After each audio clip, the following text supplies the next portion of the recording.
Well, a couple at the cinema here just saw Spider-Man Brand New Day. Mindy, we talked before recording this, and one thing that really jumped out to me that you talked about was, well, first of all, we really, really enjoyed it.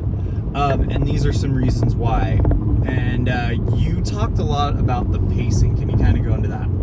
Yes. Okay, so if you look at just the length of this movie, it's a little bit of a long one, but I never felt that. I felt enthralled the whole time. I felt interested. Even the moments where they decided to take some of their time with things, it felt engaging. Really, really nice. I just wanted to kind of live there with the characters. They were great. I agree. It was. It didn't feel like a 2.5 hour movie, and every minute felt like we were kind of building more and more with progress of the story. Yeah. So I thought it was a very tight 2.5 hour movie. Yeah.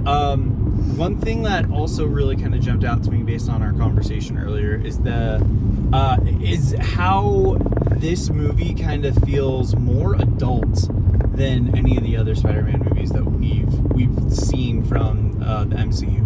Yeah, it definitely felt, not just because the characters are a little older than they were in the last movie, right?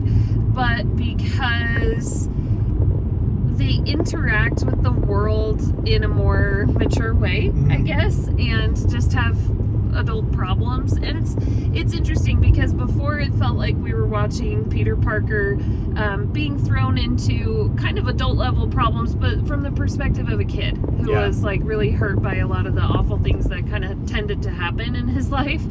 And this felt more like every time something like that would kind of potentially come his way, just the way that he handled it was the character's definitely kind of grown. Yeah, this definitely felt okay. So when I say this, it's not matching the same tone, but the same feeling I got when I left it. This felt like the Spider-Man's Dark Knight, a lot darker than what we've seen before. Like the movie The Dark Knight is what yeah. Darker than what we've seen before in the Tom Holland Spider-Man movies. Yeah.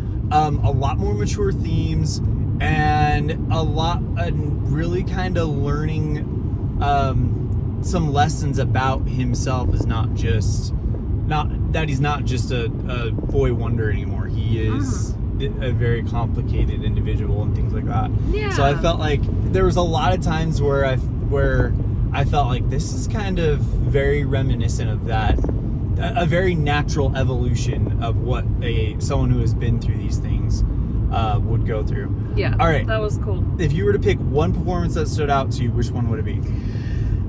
Oh, that's so hard because I feel like they all stood out for different reasons.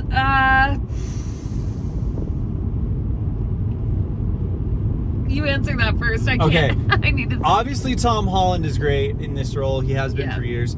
Yeah. But John Bernthal is the king of the buddy cop comedy type thing. We saw him in the Accountant 2 opposite Ben Affleck. He's just as funny and has just as much chemistry with Tom Holland here. I mean, I don't think I've seen a movie personally that he's in that his chemistry is not great with whoever he is opposite of. Okay.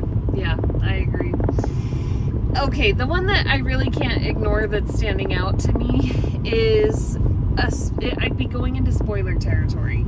So I'm going to go ahead and leave it, but there is a performance in here that if I talked about it would be kind of spoilery. I'm going to leave it alone, but they did a great job.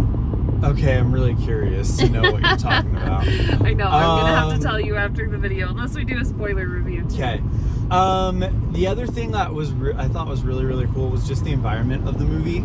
It felt like a Spider-Man's back in New York City. He's living in downtown. We're seeing the web, all the web slinging is in between the concrete canyon looking landscapes. It felt like that again. Yeah.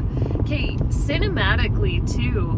We just, before we watched this, we rewatched the previous 3 Tom Holland Spider-Man movies, and the cinematography, the camera shots, the way you go along with Spider-Man through the city was different. You're not just watching these cool shots of him swinging. There's some shots where it's like you're there with him, or like there's one really funny interaction with birds, right? You see his perspective of he's got a bird situation.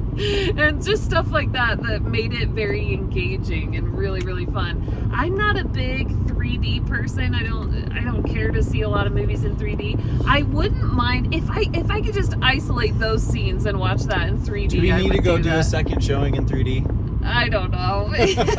Generally, I don't mind it, but I just kind of find it like a little bit annoying to have the lenses in my way and everything. But I'd be open to that because there were some cool shots that I might recommend 3D for. For sure. All right, time to score. What are you gonna give it? This movie was a solid 8 for me. Okay, I'm gonna go 7.5. Okay. So that's a 15.5. So that's a 7.75 out of 10. Yeah. For average score. Yeah. So, guys, Spider-Man fans won on this one. This was fun. Awesome. Yeah. And Spider-Man's his favorite superhero, so that's that means a little something. I've got to think. No Way Home was my favorite before this one out of all the Spider-Man movies. I gotta think really hard. This might have overtaken it. Okay. So it's so tricky with recency bias too. I gotta think. Yeah, but this really did have a lot of the aspects, those things that I know before we went into the other Spider-Man movies. I know you said you kept saying for years that this is what you wanted. Yes. So I wouldn't be surprised if you end up landing on it. And what I wanted was this kind of back to being on this New York and back to kind of being that Spider-Man that we've seen with. Yeah. I think up till this point, Tobey Maguire did the best version, or those movies did the best job kind of bringing that environment. And this one was absolutely incredible the way they did it, though. Yeah. This was really cool. Yeah, go see it. It was fun. If you've seen it, let us know what your favorite part was, and we will see you next time. See you then.